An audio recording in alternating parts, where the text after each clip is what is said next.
kanimo, ayaw pagkaluya mo para yun lang ka. Si Jesus lamang ang atong saligan, kay siya nasayod sa tanan. Para yun sa pag-alagad, isaluyo sa pagsulay, kay siya nasayod ning tanan. Problema at kabalaka, isugilon ka niya, kay andam siya mutabang kanimo. Kung biay-biayon ta sa mga katawan, ayaw pagkaluya mo palayon lang ta. Kay rin tanan, tunay kasulbaran, kang Jesus itugyan ang tanan. Sa pag-alagad ta sa atong Ginoo, daghang kalistanan atong isugatan. Pagsulay kalisod, kawalan mo abot kapan kita magapadayon lang. Padayon lang sa pag-alagad ta, bisan kun may bagyo mo uros ka na to. Bisan kun pagsulay, pagtingkad mo abot piling ka na di kalipay ka.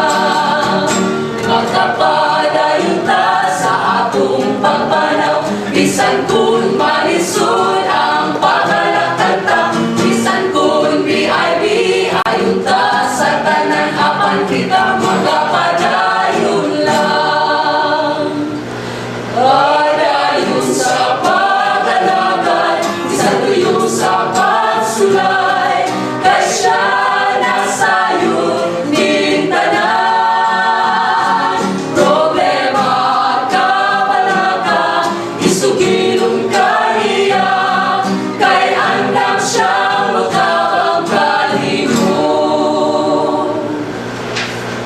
Ang tintalog ang mga pagsulay, nawanag sa malamang. Muabot bisan usang taknaan sa kinabuhitan. Apan ang Ginoo ta sa langit, nagtanaw yun ka na doon. Huwag dili niya kita pasagdan sa tanang pagsulay.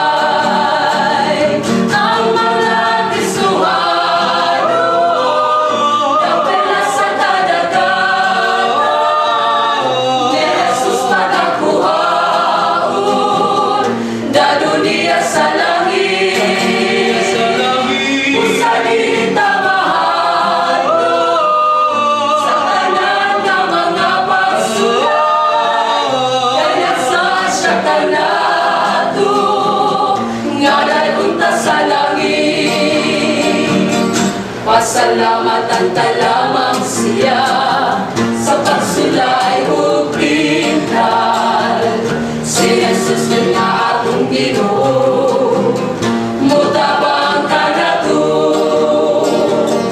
Bisan biay-biayon kita sa tanang mga tao, sang